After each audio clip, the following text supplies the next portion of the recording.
जय भीम नमो बुद्धाय साथियों। तो भीमा अंधकार से अधिकार तक के एपिसोड 15 में हम आपको बताएंगे कि एपिसोड में क्या हुआ है। तो भीमा को 3 दिन की जो चुनौती दी जाती है कि 3 दिन तक उसे वहाँ पर रुकना है। अगर वो रुक जाती है तो उसका दाखिला विद्यालय में हो जाएगा।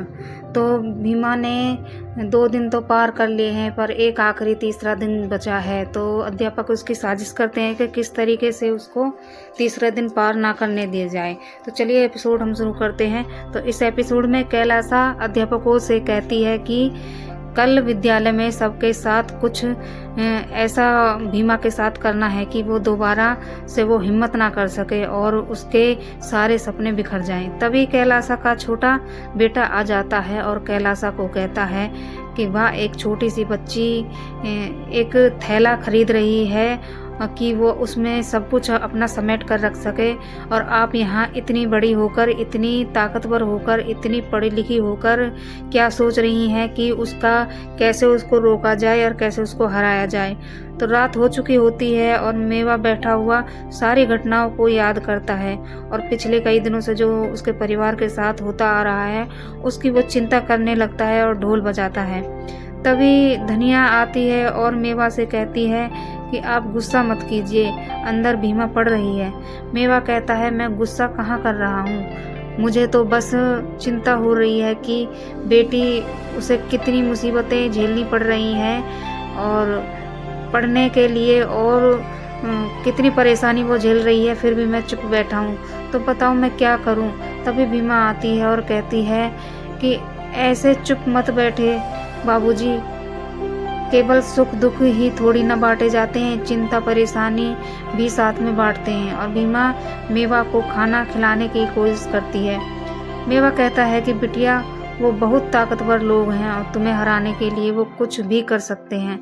अगर वो तुम्हें मार देंगे तो हम तुम्हारे जैसी बिटिया कहाँ से लाएंगे, तुम ही बताओ। तो भीमा कहती है कि ऐसा मत सोचिए, ऐसे कैसे वो मुझे मार देंगे, आप खाना खा लीजिए। उधर कैलासा सोच रही होती है और कहती है कि ज़्यादा डर अपनी जान जाने का होता है। अगर उसके मन में से यह डर निकल गया तो ये छोटी बिरादरी के लोग या तो लड़ झगड़ कर सब कुछ हासिल कर लेंगे या फिर मर जाएंगे। जीने की ख्वाहिशें ही समझौता करवाती हैं।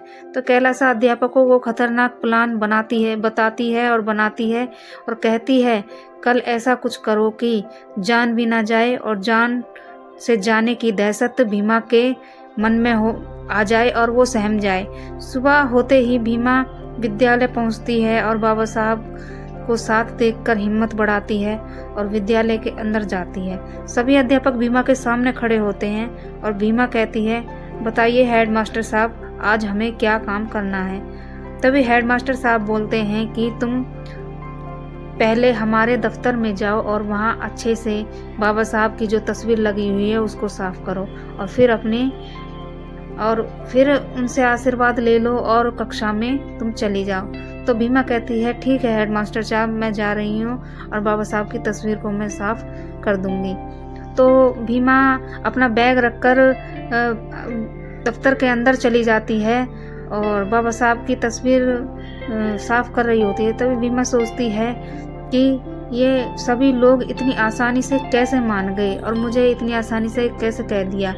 तो वहाँ सभी अध्यापक मिलकर भीमा के बस्ते में एक जहरीला बिच्छू रख देते हैं और भीमा बाहर आ जाती है बाबा साहब की तस्वीर को साफ करके। तो वहाँ विद्यालय के सभी बच्चे और अध्यापक वहाँ पे इकट्ठे हुए होते हैं और जैसे ही भीमा अपने बैग के अंदर हाथ डालती है तभी जहरीला बिच्छू उसे काट लेता है और भीमा बेहोश हो जाती है।